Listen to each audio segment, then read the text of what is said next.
नमस्कार, शाम के 6 बजने को हैं। आप देख रहे हैं हल्ला बोल। आपके साथ मैं हूं चित्रा त्रिपाठी। देश का नंबर 1 डिबेट शो, जिसमें आज का मुद्दा है उज्जैन में तालिबान के समर्थक पाकिस्तान की गूंज ने देश को हिला दिया है। दाना हिंदुस्तानी, गाना पाकिस्तानी। एक बार फिर से पाकिस्तान जिंदाबाद के नारे का जुन्न निकल आया है। उज्जैन में मुहर्रम से एक दिन पहले पाकिस्तान जिंदाबाद की नारेबाजी का मामला सामने आने पर मुख्यमंत्री शिवराज सिंह चौहान सख्त हो गई है। लेकिन सबसे बड़ा सवाल यह है कि आखिर वो कौन से लोग हैं जो देश की फिजा में जहर घोलना चाहते हैं? वो कौन है जो आतंकवादियों के समर्थक पाकिस्तान की जय के नारे लगा रहे हैं? वो कौन है जो आतंकवादियों के रहनुमा के बारे में कसीदे पढ़ रहे हैं? इन्हीं सवालों के साथ और भी कई महत्वपूर्ण सवाल होंगे, लेकिन सबसे पहले हमारी एक खास रिपोर्ट देखिए।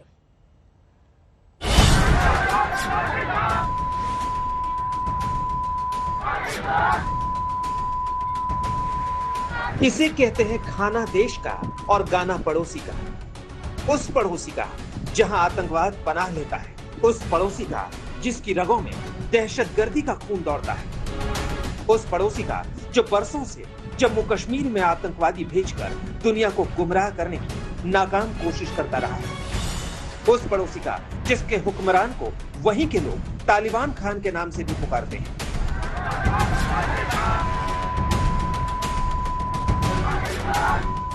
बात उज्जैन की। मौका मुहर्रम से ठीक एक दिन पहले का है, लेकिन नारे पाकिस्तान जिंदाबाद के लग रहे हैं।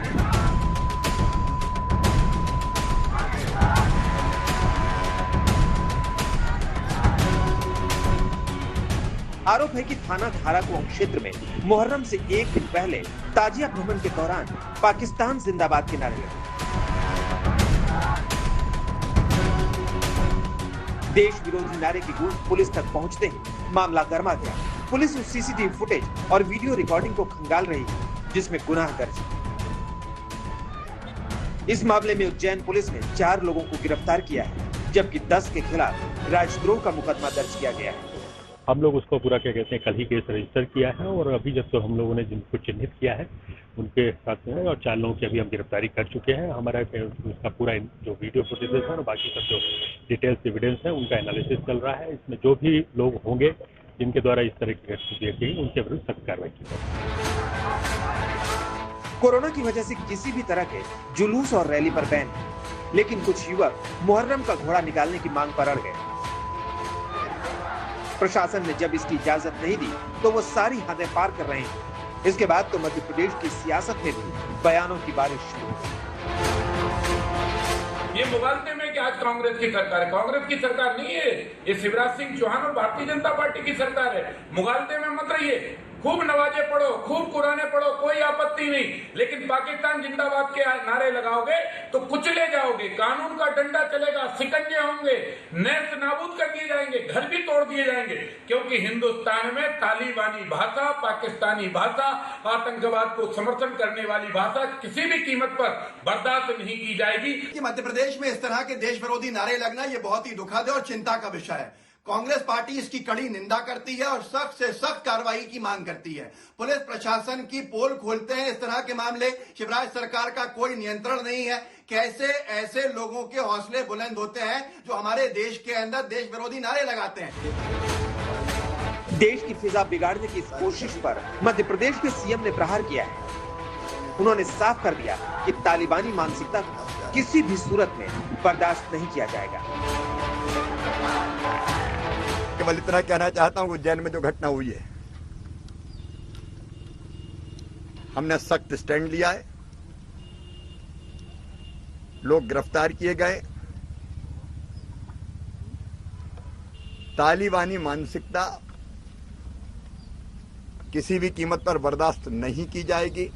जो तालिबानी मानसिकता का समर्थन करेगा या राष्ट्र विरोधी गतिविधि करने का प्रयास करेगा, उसको कुचल दिया जाएगा।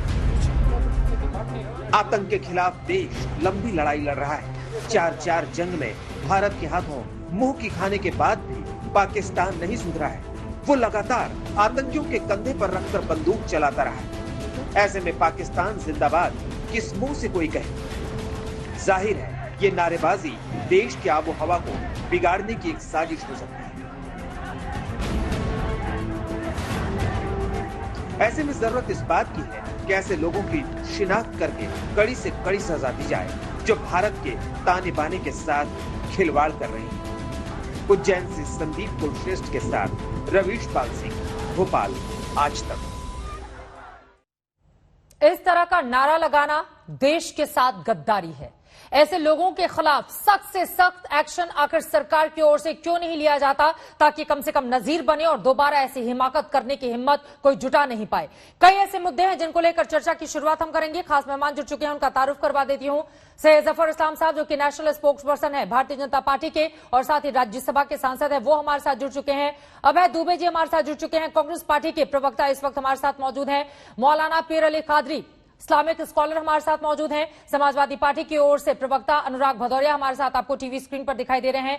वीएचपी की ओर से विनोद बंसल जी हमारे साथ जुड़ चुके हैं। लेकिन सबसे पहले जफर इस्लाम साहब, आपसे ही शुरुआत करते हुए, चूंकि आपकी ही सरकार है मध्य प्रदेश में और इस तरह के नारे वहां पर लग रहे हैं, बताइए इस देश को कि अब तक क्या कार्रवाई इस तरह के लोगों, ऐसे गद्दारों के खिलाफ आपकी सरकार की ओर से की गई है?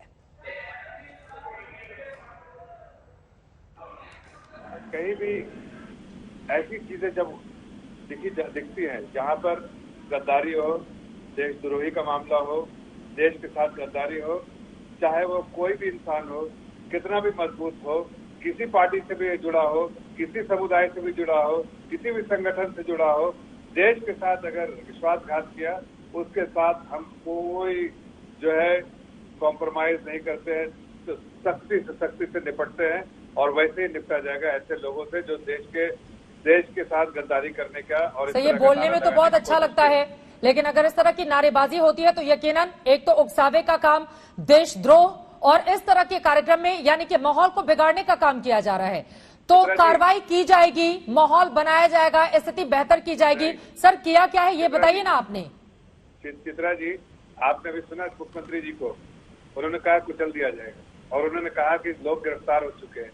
लेकिन मैं एक बात बताता हूँ, संजीदगी से और बड़ी जिम्मेदारी के साथ बोल रहा हूँ कि देखिए, अगर देश में एक पॉलिटिकल पार्टी है जो देश के लोगों की चिंता, चाहे किसी समुदाय, किसी वर्ग का हो, की चिंता करता है, और ये आपको देखा है जब महामारी में घर घर तक राशन पहुंचाने और सब काम करने के। लेकिन एक चीज जो हम बर्दाश्त नहीं करते हैं वो देश के साथ गद्दारी, और उसके साथ हम सख्ती से निपटते हैं। ये इसी सरकार, इसी पार्टी का किरदार है, ट्रैक रिकॉर्ड है। किसी और पार्टी ने ऐसा कभी नहीं दिखाया जो हमने किया है। ठीक है, अभय दुबे जी वो निशाना साध रहे हैं कि ट्रैक रिकॉर्ड बीजेपी का ही ऐसा है जो सख्त कार्रवाई करती है, किसी और की सरकार होती तो छोड़ दिया जाता उनको।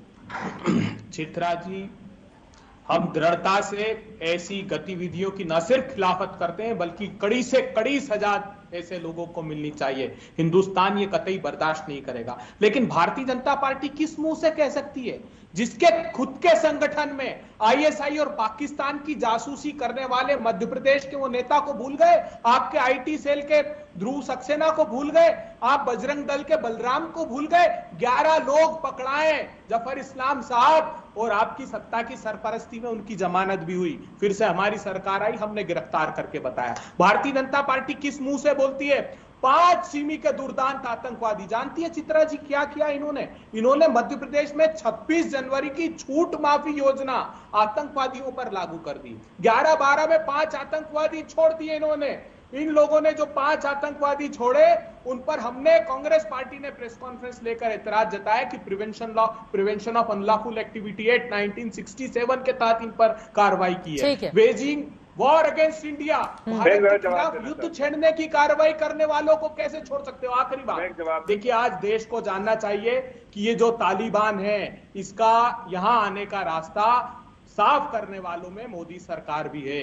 29 जनवरी 2020 का जो अमेरिका का अनुबंध है, उसमें साफ कर दिया कि 5000 तालिबान के आतंकवादी छोड़ेंगे, तालिबान को अफगान में सत्ता में शामिल किया जाएगा, यूनाइटेड नेशंस और सारे देशों से उस तालिबान को रिकॉग्निशन मिलेगी। इस पर जब सवाल पूछा तो एमईए ने जवाब दिया, उन्होंने कहा कि ये जो दोनों एग्रीमेंट हैं, ये पीस और stability generated by these agreements. उन्होंने कहा कि तालिबान के आ जाने से शांति आएगी। शर्म नहीं आई आपको जरा भी? ठीक है, जवाब ले लेते हैं जफर इस्लाम साहब, जल्दी से आप जवाब दीजिए, उसके बाद स्थापित हो जाए। ठीक है जल्दी से जफर इस्लाम साहब। देखिए चित्रा जी, आदरणीय प्रधानमंत्री जी ने कल ही इस बारे में चर्चा की, पूरी दुनिया को बता दिया, एक प्लेटफॉर्म से बोला, चाहे सिर्फ पार्टी के अंदर नहीं, ये सरकार के कुछ मंत्रियों के बीच में नहीं, पूरे दुनिया को सुना के कहा कि ऐसे आतंकवादी संगठन जो तो ये क्या किया फिर आप लोगों ने? और उसके ये क्या किया बताइए ना देश को। एक मिनट सुनिए, उसके बेसिस पे अगर वो कैप्चर करती है,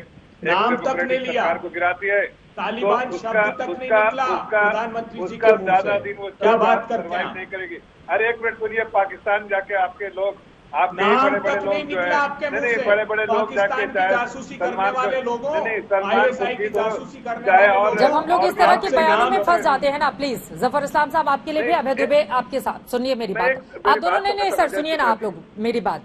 तो फिर इस मुद्दे को भटकाकर, एक सेकेंड सर प्लीज, इस मुद्दे को भटकाकर आप दोनों ही लोग जो देश के गद्दार हैं पहले उन पर आइए ना कि उनके खिलाफ क्या कार्रवाई होनी चाहिए। आप बोले ना कि उनके, नहीं सर सुनिए, आप दोनों लोगों की ही जुबान एक जैसी होनी चाहिए, कम से कम इन देशद्रोहियों को लेकर इधर उधर मत जाइए, क्योंकि अभी मौजूदा मामला ऐसा है, अगर कार्रवाई नहीं होगी तो इस तरह की जो जहर उगलने वाले जुबान है वो देश में व्यापक तौर पर फैल जाएंगे। और मौलाना पीर अली कादरी साहब, अब आपके पास आते हुए जरा बताइए क्या कार्रवाई होनी चाहिए ऐसे देशद्रोहियों पर जो खाते यहाँ का है और गाते पाकिस्तान का है। दाना हिंदुस्तानी, गाना पाकिस्तानी। गाना पाकिस्तानी जो भी गाएगा उसको पाकिस्तान भेज, मेरा अपना ये कहना है। रहा सवाल के उज्जैन का जो वाकया पेश आया, मोहर्रम के जुलूस की जो बात की जा रही है, तो पहले उस वीडियो की सही तरह से जांच होनी चाहिए और जो कोई भी कल्पित निकले, जो कोई भी वहां पर खतावार निकले, उसके खिलाफ में देशद्रोह का मुकदमा दर्ज होना चाहिए। ये कौन लोग हैं सर? मैं आपसे समझना चाहूंगी, आप तो इस्लामिक स्कॉलर हैं ना, ये कौन लोग हैं? आप कह रहे हैं वीडियो की जांच करवाइए, वीडियो की जांच होनी चाहिए, लेकिन चूंकि 4 की गिरफ्तारी हो गई है और कहा जा रहा है कि वीडियो सच है, उसी के आधार पर तो पुलिस कार्रवाई कर रही है ना वहां पर। अगर पुलिस ने 4 लोगों को गिरफ्तार किया है तो ऐसा तो है नहीं कि हवा में किसी वीडियो को देखकर 4 लोगों को वो गिरफ्तार कर लेती है, लेकिन वहां पर एक बहुत बड़ी जमात है। ये कौन से लोग हैं जो हिंदुस्तान का खाते हैं, यहाँ पर रहते हैं, यहाँ की चीजों को अमल में लाकर आगे बढ़ते हैं, यहाँ पर नाम और शोहरत कमाते हैं और इनको पाकिस्तान इतना प्यारा लगता है? ना सुनिए, आप तो बोल चुके हैं, और आप मुझे भी मौका दीजिए तो मेहरबानी होगी आपकी। मैं ये नहीं कह रहा हूँ कि पाकिस्तान जिंदाबाद कहने वालों को बख्शना चाहिए, उनको सख्त से सख्त सजा देनी चाहिए, लेकिन वीडियो की जांच की जो बात मैंने कही इसीलिए कि कई मुस्लिम युवकों को टेररिज्म के नाम पर जेल की काली कोठरियों में बंद कर दिया गया। हर से वो जेल में बंद होने के बाद फिर उनको न्यायालय से इंसाफ मिला, वो बाइज्जत बरी हुए। अब यहाँ पर भी सर सुनिए ना, एक बात आपकी बात महत्वपूर्ण है, मैं जफर इस्लाम के पास जाऊंगी, लेकिन यहाँ पर भी अगर कुछ लोगों के खिलाफ कार्रवाई हो जाए फिर तो आप लोग यही कहेंगे, ना कि देखिए मुस्लिम युवकों को फंसाया जा रहा है। आप लोग स्पष्ट तौर पर क्यों नहीं कहते हैं वीडियो की जांच होनी चाहिए, लेकिन वीडियो में साफ साफ दिखाई दे रहा है कि पाकिस्तान के पक्ष में नारेबाजी हिंदुस्तान की जमीन पर रहकर कैसे कोई लगा सकता है? किसी की इतनी हिम्मत और हिमाकत कैसे हो सकती है? और आप जैसे जो बुद्धिजीवी लोग हैं वो क्यों नहीं रोकते हैं इस तरह की चीजों को? मैं तो आपसे ये जानना चाह रही हूँ। सुनिए, पाकिस्तान का नारा लगाने वाला हमारे देश में नहीं रह सकता। मैं कह रहा हूँ, आपके सुर में मिला रहा हूँ इस बात को। मैं ये कह रहा हूँ कि पाकिस्तान का जो नारा लगाएगा वो हमारे देश का गद्दार है, उसको सख्त से सख्त सजा देनी चाहिए। सही माना में इस केस की तहकीकात होनी चाहिए। मैं आपके साथ हूँ इस मामले में। अब सैयद जफर इस्लाम साहब, मैं आपके पास आऊंगी इस सवाल के साथ, तो फिर ऐसे लोगों की पहचान करके और वीडियो की सत्यता की जांच करके जो दूध का दूध है वो पानी का पानी देश के सामने रखे, ये आपकी जिम्मेदारी है, क्योंकि उन्होंने इसी के साथ आशंका भी जताई है कि चूंकि कई मामलों में मुस्लिम युवकों को फंसा दिया जाता है, तो इस पर भी आप जवाब दीजिएगा। लेकिन अनुराग भदौरिया आपके पास आते हुए, विनोद बंसल जी उसके बाद मैं आपके पास लौटूंगी। अनुराग भदौरिया जी, और आपके तो सांसद महोदय, उनको तो तालिबान इतना प्यारा लगता है कि स्वतंत्रता सेनानियों से तुलना कर देते हैं और समाजवादी पार्टी का ऑफिशियल स्टेटमेंट कोई सामने नहीं आता है। तो आपके वहां भी भरे पड़े हैं ऐसे लोग जिनको तालिबान से इतना ज्यादा प्रेम है। आप सुन लीजिए, सब आप ही बोलेंगे तो हम लोग को क्यों बुलाया गया है भाई? सवाल तो आप ही से किसी ने यहाँ पे बोला कि सुन तो ले, किसी ने आपको बोला, 3 लोगों ने बोला, सबने यही बोला जो पाकिस्तान जिंदाबाद का नारा लगाएगा वो हिंदुस्तान में नहीं रह सकता, उसे कड़ी से कड़ी सजा देनी चाहिए। सब इसके साथ है। लेकिन मैं पूछना चाहता हूँ, कड़ी से कड़ी सजा देगा कौन? सरकार उत्तर प्रदेश में भारतीय जनता पार्टी के, जहां आगरा में समाजवादी पार्टी की रैली में घुस के भारतीय जनता पार्टी कार्यकर्ता ने पाकिस्तान जिंदाबाद का नारा लगाया था, पंकज सिंह, दीपक, मधुकर सिंह, क्या हुआ? उनको जमानत दे दी गई, छोड़ दिया गया उनको? क्या कार्रवाई की बताएंगे? जफर इस्लाम यहाँ बैठे हैं, आप जिंदाबाद का नारा आप यहाँ पे लगा और आपने कार्रवाई नहीं की, उसके बाद आज उज्जैन में हुआ। इसके मतलब आप कार्रवाई करते नहीं हो, ठोक के कार्रवाई करोगे तो जिंदाबाद का नारा कोई नहीं लगाएगा। तो क्या आप कार्रवाई नहीं करना चाहते हो? कार्रवाई करने के नाम पे सिर्फ आप यहाँ पे मीडिया में न्यूज बनाना चाहते हो। कार्रवाई कीजिए ना। और मैं पूछना चाहता हूँ, भारतीय जनता पार्टी की सरकार में क्यों पाकिस्तान का जिंदाबाद का नारा लग रहा है? भाई उत्तर प्रदेश में बीजेपी की सरकार है या पाकिस्तान का जिंदाबाद का नारा लगा, मध्य प्रदेश में भारतीय जनता पार्टी की सरकार है, ये राजस्थान में, महाराष्ट्र में या दूसरी जगह जहां भारतीय जनता पार्टी की सरकार नहीं, वहां क्यों नहीं लगता?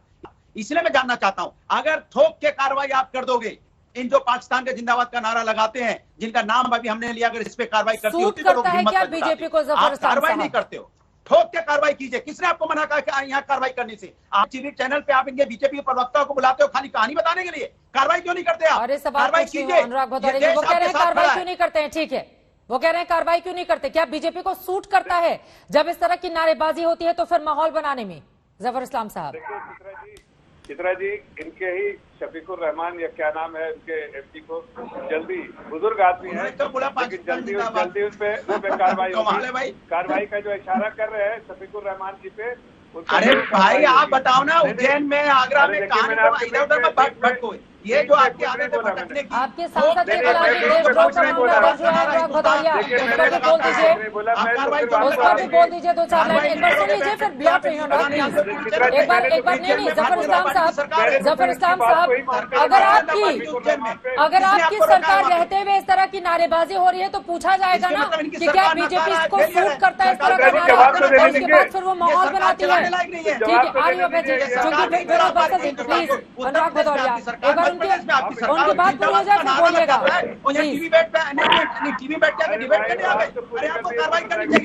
ठीक है, 10 बार आपने कह दिया कार्रवाई करनी चाहिए, मैं पूछ लेती हूँ। और आपके सांसद के खिलाफ भी देशद्रोह का मामला दर्ज हुआ है शफीकुर रहमान बल के खिलाफ, तो बोलिए कि उनके खिलाफ क्या होना चाहिए?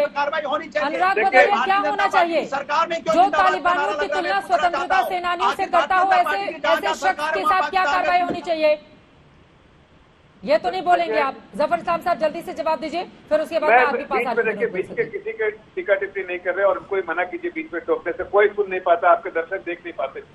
मैं तो सिर्फ इतना कह रहा हूँ कि इनकी जो चाहत है, जिन्होंने इशारा किया शफीकुर रहमान पे कार्रवाई करने की, तो जरूर कार्रवाई होगी।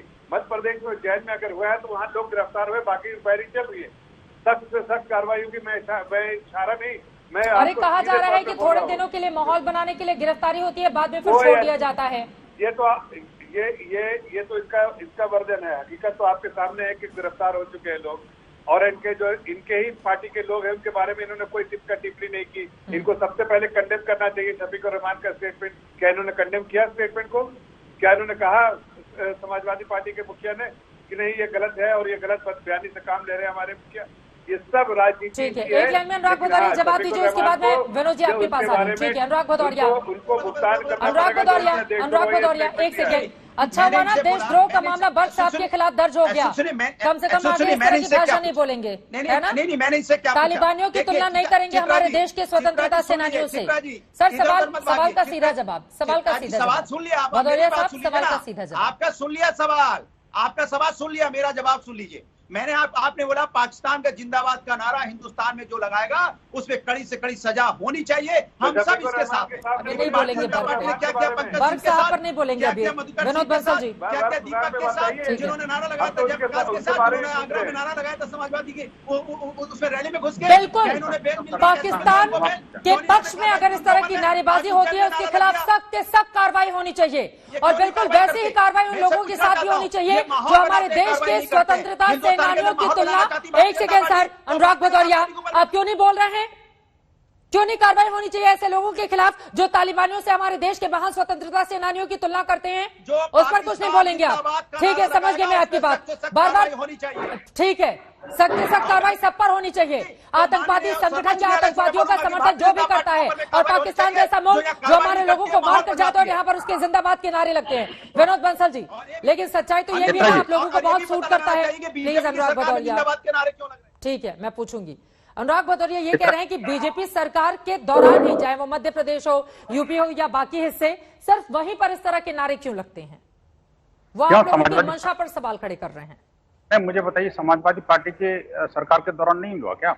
वहां तो जिहादियों की सरकार थी, जिहादी उनके कैबिनेट में बैठा हुआ था और साफ साफ जो है ना हिंदुओं को गाली देता था, हिंदू बहनों के बारे में किस तरह की भाषा का प्रयोग करता था, मैं आपके चैनल पर बता भी नहीं सकता क्योंकि कौन जिहादी उनकी सरकार में बैठा था? और देखिए, अरे भाई वो अभी जेल में है तो सब दुनिया जानती है, आप तो श्री दर्शक अच्छी तरह जानते हैं।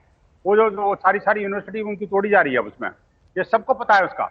लेकिन मुझे बताइए, एक नहीं था, ये तो वो लोग हैं जो नियत राम भक्तों को गोली चलाने में अपने आप को गौरवान्वित महसूस करते हैं, और अगर कोई पाकिस्तान का झंडा लहराए तो कोई फर्क नहीं पड़ता। आप मुझे बताइए, आखिरकार ये मानसिकता कैसे विकसित हुई भाई? ये मुहर्रम पर पाकिस्तान जिंदाबाद के नारे लगाने की जो मानसिकता कहां से विकसित हुई? ये कांग्रेसी, सपाई और ये बसपाई लोगों के ये जो मुस्लिम तुष्टीकरण की नीति और जिहादी तुष्टीकरण की नीति के कारण ही तो संभव हो पाया। अन्यथा तो आप मुझे बताइए कि जिस दिन ये घटना घटी, क्या उसी दिन गिरफ्तारी नहीं हो गई? ये शिवराज सिंह चौहान जी की सरकार है। मैंने हालांकि उसको उसी दिन, आपको याद होगा, मैंने कल ही जो है उसको गृह मंत्री को और मुख्यमंत्री को टैग करते हुए ट्वीट किया, लेकिन क्या इन दोनों में से किसी ने ट्वीट किया? मुझे बताइए, किसी ने पूछा क्या इस बात को लेकर के? इनके आखिरकार वो जो राहुल जी और प्रियंका जी और सोनिया जी, इन्होंने कुछ बोला क्या आज तक? बोलना चाहिए इनको, नहीं बोलना चाहिए? आखिरकार समाजवादी के जो हमारे अध्यक्ष महोदय बैठे हैं वहां पर, वो जो टीपू सुल्तान, वो जिसको टीपू बोलते हैं, अपने आप को टीपू बोल के गौरवान्वित महसूस करते हैं, वो उन्होंने कभी कोई एक ट्वीट भी किया क्या? क्यों नहीं मांग करी उन्होंने टीवी चैनल पर बैठकर? अनुराग भदौरिया को भी दिखाइए, ठीक है। आपका जिन लोगों से सवाल है मैं जवाब ले लेती हूँ उनसे। नहीं सुनिए, मैं देखिए बड़ी मजेदार बात देखिए चित्रा जी, इनको भाषा का ज्ञान नहीं, किसी का नाम टीपू सुल्तान बोल देंगे, इनका भाषा तो पहले सीखो प्रभु। अरे हिंदुस्तान की संस्कार सीखो कि भाषा पाकिस्तान जिंदाबाद के नारे में लेकर गलत कहते रहेंगे। सरकार का इकबाल होता है कि नहीं? शासन प्रशासन की ताकत होती है कि नहीं? किसी की हिम्मत, एक सेकेंड अनुराग भदौरिया, किसी की इतनी हिम्मत कैसे हो जाती है कि वो हिंदुस्तान की जमीन पर खड़ा होकर हमारे दुश्मन देश का इस तरह से नारेबाजी करता है? यही तो मेरा सवाल है। ठीक है, मैं जवाब दे रही हूँ। ठीक है अनुराग जी, इतनी हिम्मत कैसे हो जाती है? बिल्कुल ये होनी नहीं चाहिए। मैं कहता हूँ उसके लिए सरकार भी कमजोर नहीं है, मैं कहूँगा आपको, लेकिन सरकार में जो कार्रवाई की जा रही है अपने आप में एक अभूतपूर्व है। अरे प्लीज ये लोग जो है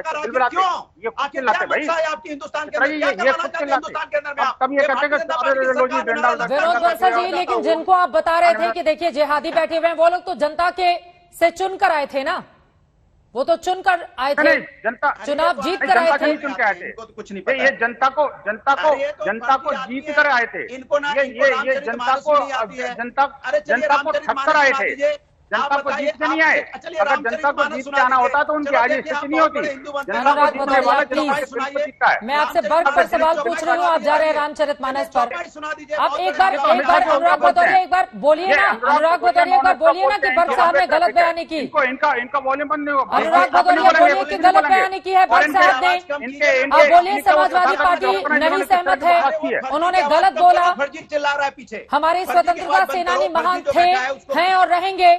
आप बोलिए कि तालिबान आतंकवादी है, था और रहेगा। क्या दिक्कत है ये लाइन बोलने में? सुन तो लीजिए, आप नहीं बोलेंगे, नहीं बोलेंगे। अरे क्यों नहीं? ये क्या है? देश के खिलाफ इस तरह का बयान सामने आएगा और हम लोग बोलेंगे नहीं? पलट के आपसे सवाल पूछे तो आप कहेंगे एजेंडा मत चलाइए। बिल्कुल चलाएंगे, बिल्कुल चलाएंगे, बिल्कुल चलाएंगे। अनुराग भदौरिया, सवाल पूछ रही हूँ कि हिम्मत कैसे होती है हमारे देश के स्वतंत्रता सेनानियों की तुलना तालिबानियों से करने की? हिम्मत कैसे होती है?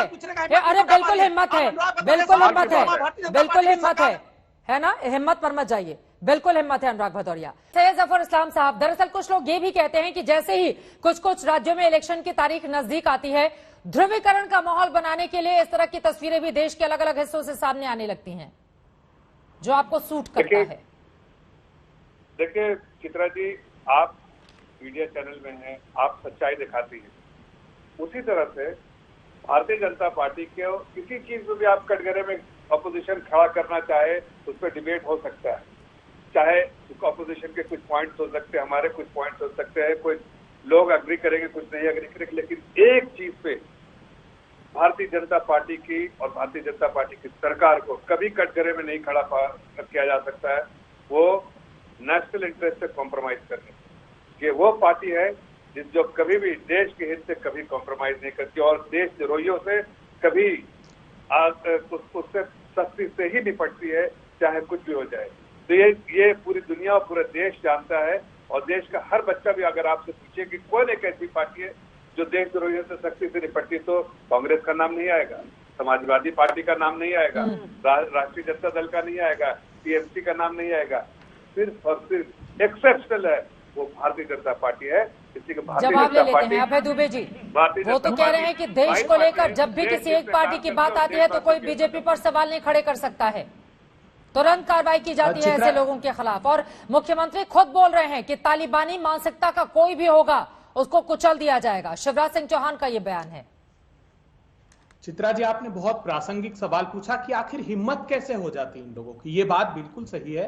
ये घटना होते ही मैंने वहां कलेक्टर से बात की, बड़े हार्डकोर ऑनेस्ट ऑफिसर है, उन्होंने कहा कि अभय जी 1 घंटे में हमने वीडियो फुटेज के आधार पर गिरफ्तार किया। मगर साहस क्यों होता है? साहस इसलिए होता है जफर इस्लाम साहब कि जब आप 26 जनवरी पर 5 आतंकी, फिर नाम लेता हूं, परवेज, अयाज, अकबर, इरशाद, मेहरुद्दीन को सजा माफी दे देते हैं 26 जनवरी के अवसर पर। दूसरी बड़ी बात, क्यों साहस हो जाता है? क्योंकि ध्रुव सक्सेना जो पाकिस्तान की जासूसी कर रहा था, बीजेपी के आईटी सेल का, बजरंग दल का बलराम जब पाकिस्तान की जासूसी कर रहा था, उनकी जमानत हो जाती है आपकी सत्ता की वजह से, इसलिए इनका साहस होता है। चित्रा जी, मैं पूछना चाहता हूं, इन लोगों पर तो देशद्रोह का केस लगेगा, लेकिन देश प्रेम का केस मोदी सरकार के खिलाफ हम रजिस्टर करेंगे क्या?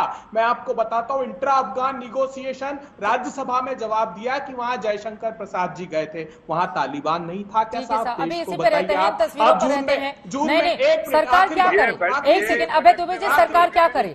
अगर वो कुछ लोगों के खिलाफ कार्रवाई करके उनको जेल के अंदर डाल दे तो फिर अलग अलग तरह के लोग आ जाते हैं, कुछ अवार्ड वापसी गैंग आ जाती है, कुछ लोग कहने लगते हैं कि देखिए एक खास वर्ग को टारगेट किया जा रहा है, सरकार का तो यही काम है, तो क्या करें फिर ये लोग? बताइए आप। चित्रा जी, यहाँ तो सवाल ही दूसरा है। यहाँ तो खुद मोदी सरकार तालिबान के समर्थन में खड़ी थी। जून में जो कॉन्फ्लिक्ट रिजोल्यूशन के प्रमुख हैं कतर के मजीद अल कतनी, उन्होंने कहा कि जयशंकर प्रसाद तालिबान से मिले, रिकॉर्ड पर। सरकार कहती है हम इस पर कोई रिएक्ट नहीं करेंगे। राज्यसभा का जवाब मैंने पढ़कर सुना दिया। आपको जानकर आश्चर्य होगा, कतर के उप प्रधानमंत्री के बुलावे पर जयशंकर प्रसाद गए, वहां तालिबान से मुलाकात हुई, इंटरनेशनल मीडिया ने छापा। ठीक है, तालिबान को लेकर हमने चर्चा की थी 1 घंटे पहले दंगल में। अभी हम ये जो देश के खिलाफ जो देश के गद्दार है ना, जरा उनका एक्सपोज होना बहुत जरूरी है, उसी मुद्दे पर रहते हैं, उसी मुद्दे पर। लेकिन आपने सवाल खड़े किए हैं, मैं जल्दी से जफर इस्लाम साहब 1 लाइन में जवाब दीजिए। अगर तालिबान को लेकर 1 लाइन में स्टैंड सरकार साफ कर देती तो ये कंफ्यूजन की स्थिति नहीं बनी होती। नहीं, तालिबान के बारे में तालिबान के बारे में स्टैंड क्लियर है। आदरणीय प्रधानमंत्री जी ने कल बड़े साफ लफ्जों में कहा और हमारा स्टैंड क्लियर। लेकिन 2 चीजें समझनी पड़ेगी।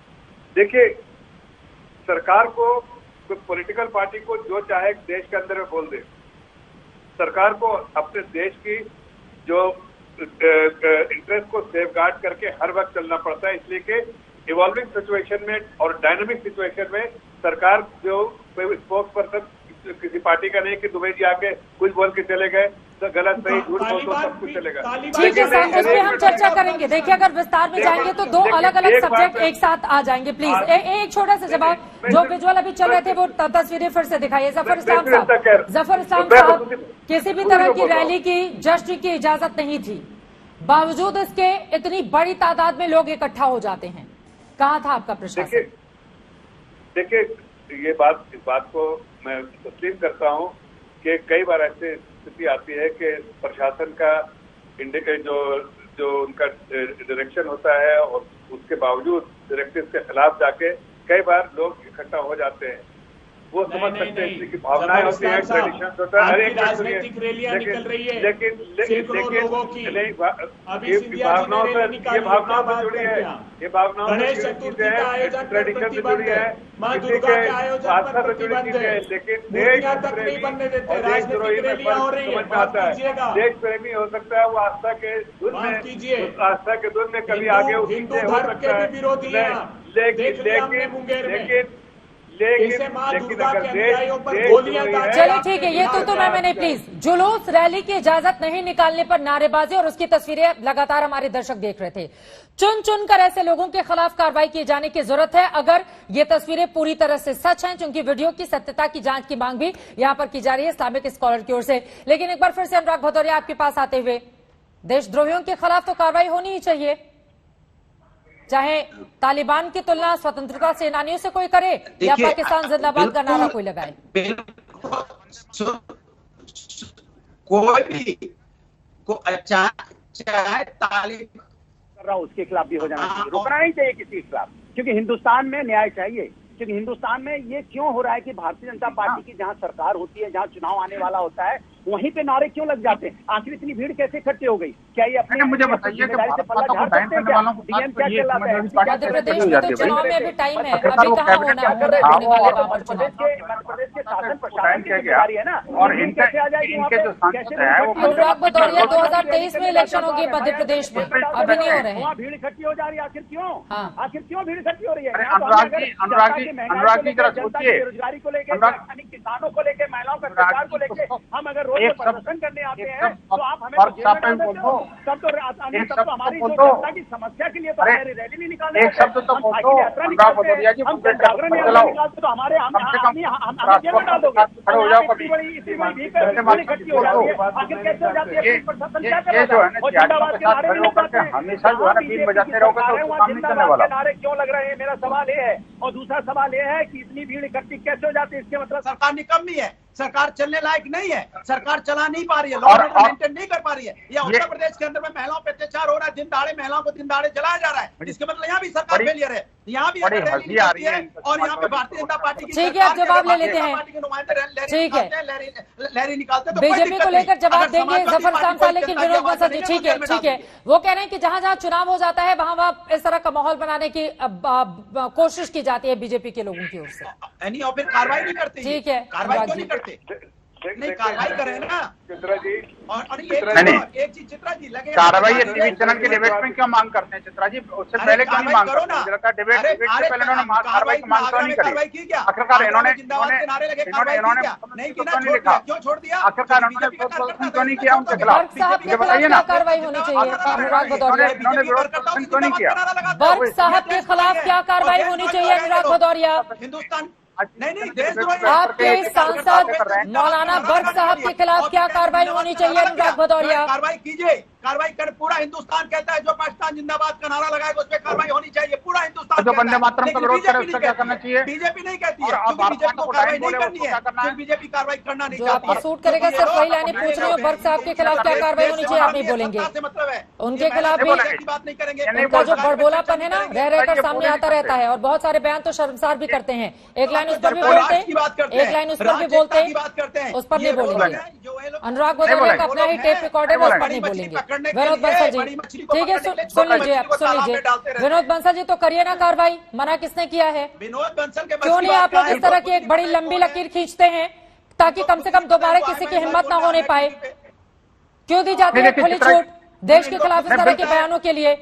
इनको बोलिए बिल्कुल उनको बोलने दीजिए प्लीज। नहीं लॉर्ड शिवा की आराधना की थी, प्रभुराम ने वो सुना दे। चलो छोड़िए डिबेट, यही खत्म करते हैं। प्रभुराम ने आराधना की थी लॉर्ड की, सुनाइए। चलिए अनुराग भदौरिया जी। नमामि शमशान निर्माण रूपम विभम व्यापकम ब्रह्म वेद स्वरूपम निजम निर्गुणम निकपलम नियम चिराकाश महाकाश भाष्य मजेम। आगे बोलो क्या था, बोलो आगे क्या था, अभी पता चल जाएगा कितने बड़े बनते हो यहाँ पे, फर्जी बन के बैठते हो। आगे क्या था बताओ, चाल लाइन आप सुनाओ चाल लाइन आता है क्या? वाह भाई, किस विषय पर आप आए हैं डिबेट करने अनुराग, और विषय को कहाँ लेकर जा रहे हैं? और अपने सांसद के खिलाफ एक शब्द आपको बोलना नहीं है।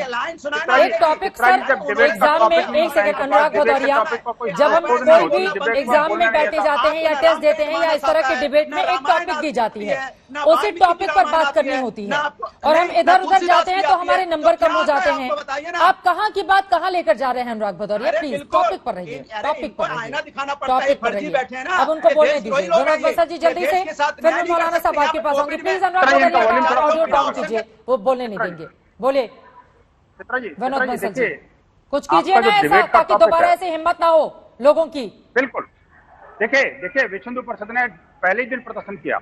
आपको याद होगा कल ही हमने इंदौर में प्रदर्शन किया, उज्जैन में भी किया विश्व हिंदू परिषद बजरंग दल के कार्यकर्ताओं ने, और हमें उनको आईना दिखा दिया। देखिए इसमें सरकार की भी कमजोरी नजर आती है, मैं स्पष्ट तौर पर कहता हूं, लेकिन साथ ही साथ ये भी मैं इसको साधुवाद देता हूं कि सरकार ने कम से कम कार्रवाई की और उनको पकड़ा। आज तक कोई पकड़ा नहीं गया चित्रा जी। इनके शासनकाल में जो 2 प्रवक्ता बैठे हैं, उन दोनों के शासनकाल में बोल रहे थे पकड़े जाते हैं फिर छूट जाते हैं, कभी नहीं पकड़ा गया। थे 2 अभय दुबे जी भी बता रहे थे और अनुराग भी बता रहे थे, पकड़े जाते हैं फिर छोड़ दिए जाते हैं।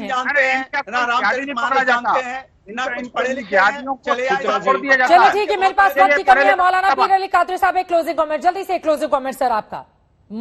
कादरी साहब, मैं इतना ही बोलना चाहूंगा चित्रा जी कि ये सीधे सीधे पॉलिटिकल गेम है और मुस्लिम मॉब में कुछ ऐसे लोगों को दाखिल किया जाता है जहां से हमारे अपने कौन दाखिल करवाता है, कौन दाखिल करवाता है जाती है। अरे ये सिर्फ अभी तुल्याना पे जिस प्रदेश में चुनाव है, बीजेपी आज तक करते आई क्या है? 2023 में चुनाव है, नवंबर में, अक्टूबर नवंबर में मध्य प्रदेश में। अभी क्या चल रहा है? आगरा का आपने वाकया सुना, बीजेपी चाहती क्या है? सिर्फ धर्म के नाम पर जो है बिगाड़ो। देखिए अब यहाँ पे गोल बातें आप करने लगे ना सर, आप हैं इस्लामिक स्कॉलर और बातें आपकी ओर से कही जा रही हैं कि बीजेपी के लोग ही भेजते हैं इस तरह का माहौल बनाने के लिए। आप भी तो सोचिए ना कि जहां से इस तरह की जुबान आती है, आखिर ऐसी जुबान बंद ना कर दी जाए, इसके लिए आप लोगों की ओर से भी कोई कोशिश क्यों नहीं की जाती है? जब भी इस तरह की नारेबाजी होती है क्यों नहीं समझाया जाता है, या फिर ऐसे लोगों को किनारे करके खुद पुलिस को इन्फॉर्म क्यों नहीं किया जाता है? वीडियो सामने आने के बाद कार्रवाई क्यों होती है? ये भी तो बात है ना मौलाना पीर अली कादरी साहब। इस बात को समझना होगा कि देश के खिलाफ गद्दारी है अगर आप पाकिस्तान के समर्थन में हिंदुस्तान के किसी भी कार्यक्रम में इस तरह का नारा लगाते हैं तो, और ऐसे लोगों के खिलाफ सख्त से सख्त कार्रवाई होनी चाहिए ताकि वो नजीर बने और दोबारा ऐसी हिम्मत और हिमाकत करने की कोशिश किसी भी और लोगों की ओर से नहीं की जाए। बीजेपी इस पूरे मामले में आगे क्या करती है, क्योंकि उसी की सरकार है, वहां पर इस पर लगातार हमारी नजर बनी रहेगी।